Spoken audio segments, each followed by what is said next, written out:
Hi, Calvin. My name is André Chung. I'm a photographer and filmmaker. I've been doing this all for about 35 years or so.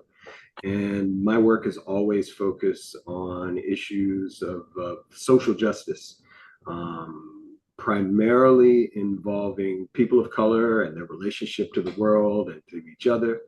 And the film that I directed a couple years ago is called Eroding History, and it sits at the intersection of sea level rise, historic racism, and disappearing Black communities. Mhm.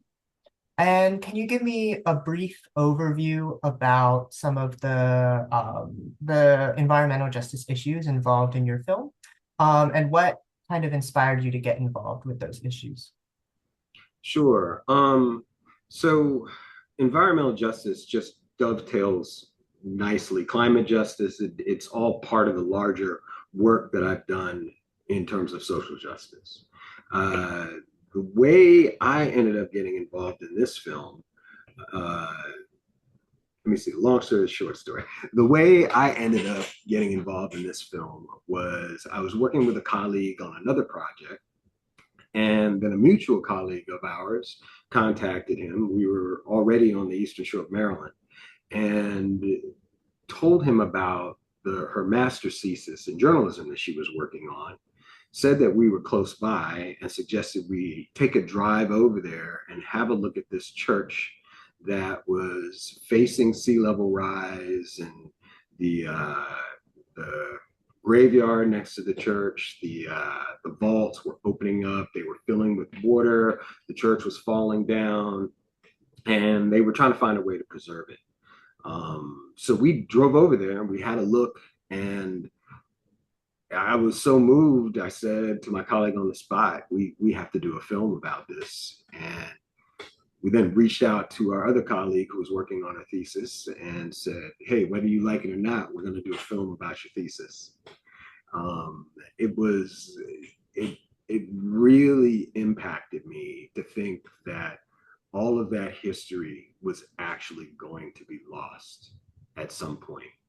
And knowing and understanding the history on the Eastern Shore as it relates to Black people, I understood that where they should be getting some kind of help with the preservation, that it was likely not forthcoming, which was something that we did discover in our film.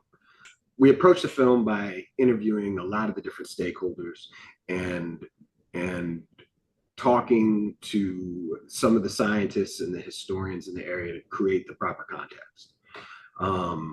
One of the things that was important to know is that on Maryland's Eastern Shore and throughout the United States, uh, Black people have always been denied access to good land, to the high ground, to fertile land.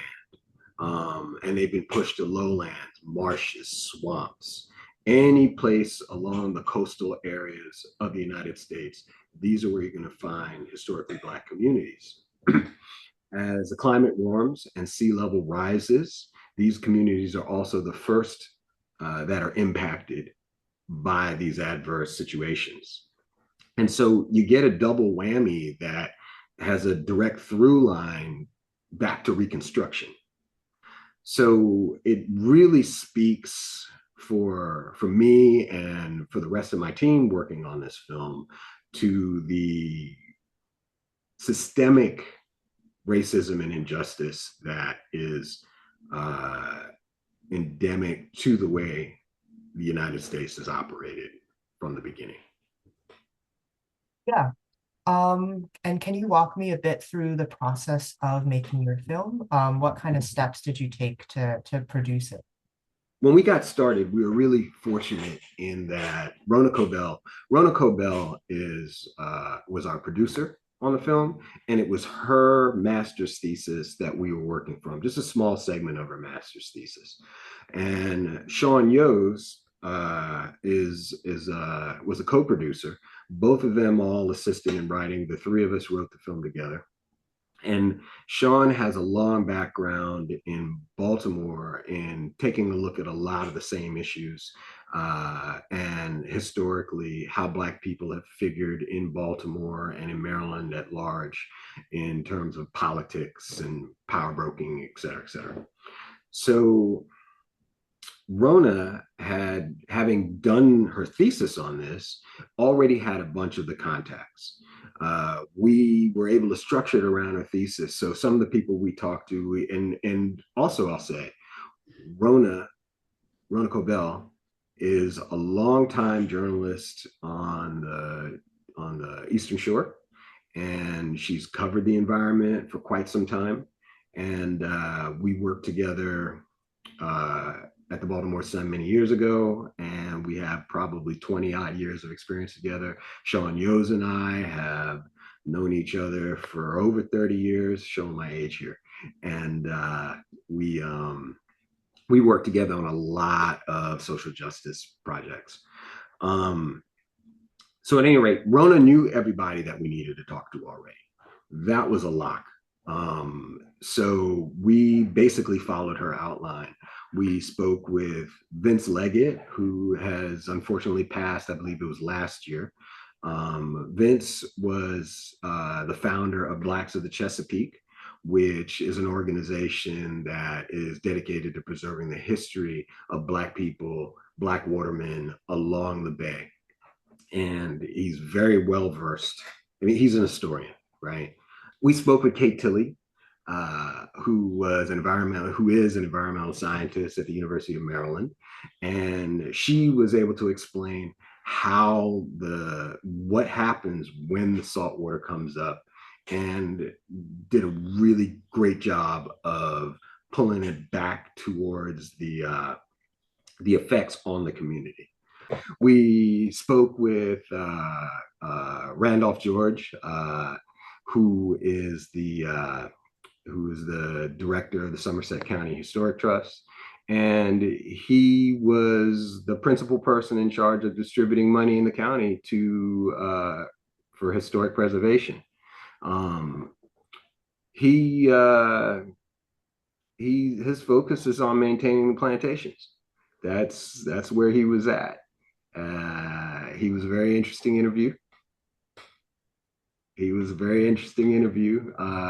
My colleagues really had to control themselves during the interview, but I would say that ultimately Randy understood after he saw the film. He said he loved the film, even though he was the one who actually made our point for us. He loved the film, and he said that he didn't realize some of the issues that we brought up, and wanted to reach out and create some new community. We followed two different communities. There was the John Wesley United Methodist Church. This was the first church that we saw. And this was a church that was founded by John Wesley, who was emancipated, but was able to save up enough money. And by census records, he had more money than a lot of white people in the area to start the church and create the community. This church's community was already done as the church was in a state of serious disrepair. This is a church that had the most serious saltwater intrusion onto the property, and the congregation had left some time ago. The other community that we followed was the Macedonia Church, also a Methodist church, and they still had a vibrant congregation, but the congregation was getting much older, and there weren't any young people involved. And most of the people in the congregation were coming from elsewhere because so much water had come up in the community that it had affected where they lived. The road to the church often washed out in storms. They had to be very careful about having service during storms, because if it rained while they were in there, they could easily be trapped that church until the water receded. They also had coffins pop up out of the ground when the water got high. And in terms of getting like their ditches drained, et cetera, they um, they uh, they didn't get the services that they should have been getting from from the government. Mhm. Well, thank you so much for joining us today. We really appreciate you telling your story.